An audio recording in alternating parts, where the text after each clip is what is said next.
यहीं आ जाते हैं, उसमें व्यवधान पड़ा, लेकिन हम आने वाले समय में कभी करेंगे, फिर से इस तरह से कार्यक्रम करेंगे। आपका स्वागत है, आप आए यहाँ पर। और दूसरी बात मैं ये भी कहना चाहता हूं, पूरे हिमाचल प्रदेश में कांग्रेस की सरकार चाह रही थी हर हालत में ये चुनाव ना हो। चुनाव इसलिए नहीं हो, उनको पहले से मालूम था कि चुनाव होंगे, परिणाम निकलेगा तो कांग्रेस पार्टी हारेगी, और हारेगी तो बहुत फजीयत होगी, और फजीयत होगी तो यहां तक के मुख्यमंत्री के खिलाफ एक माहौल बनेगा। कांग्रेस के ही लोग बोलेंगे मुख्यमंत्री जी आप छोड़ दीजिए, और ऐसे हालात बन गए। इसलिए मुख्यमंत्री जी कोशिश कर रहे थे कि चुनाव ना,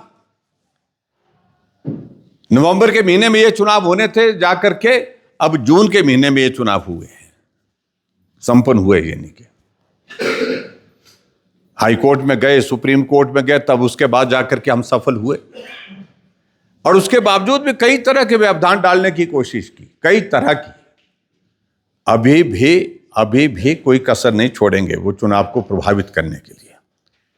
उनको मालूम पड़ गया कि जिला परिषद में ज्यादा सदस्य चुन करके आए वो भारतीय जनता पार्टी के हैं।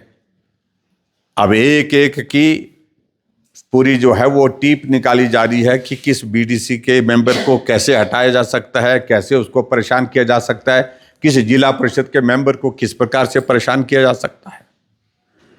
लेकिन हम लड़ेंगे, लड़ाई लड़ेंगे।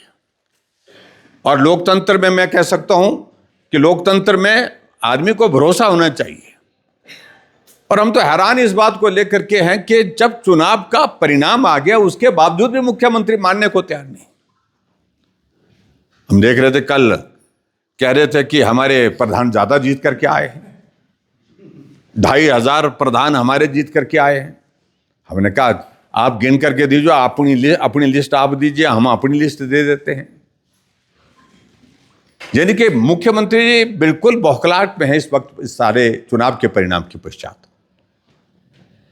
इसलिए वो कोशिश करेंगे ब्लॉक समिति के एक एक सदस्य को उठाने के लिए मंत्री तक आप सबके बीच में आकर के दबाव डालने की कोशिश करेंगे, आपके चुनाव को प्रभाव डालने की कोशिश करेंगे। क्योंकि मैं देख रहा था पिछले कल चंबा में एक काउंसलर जीत करके आई है, हमारी पार्टी के कार्यकर्ता की बेटी है,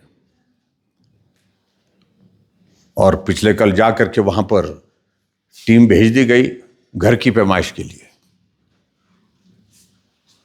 घर का बरामदा थोड़ा सा आगे निकल गया है, उसकी पैमाइश करने के लिए कि ये तोड़ देंगे घर, बोलता आपका। आप कितने के घर तोड़ेंगे? लोकतंत्र पर भरोसा होना चाहिए। और ये मैं समझता हूं कि बहुत नीचे की घटना, मतलब नीचे की निम्न स्तर की सोच चाहिए। हम भी सत्ता में रहे 5 वर्ष तक जब सत्ता में रहे तो उस वक्त भी पंचायत के चुनाव हुए। हमने तो चुनाव नहीं टालने की कोशिश की। हालांकि कोविड का दौर था 2021 में, जब विधानसभा ये सब पंचायत के चुनाव हुए, उस वक्त अभी तक कोरोना चल रहा था, कोविड चल रहा था, लेकिन उसके बावजूद भी हमने कहा चुनाव होने हैं, समय पर होने हैं, चुनाव को आगे नहीं टालना चाहिए।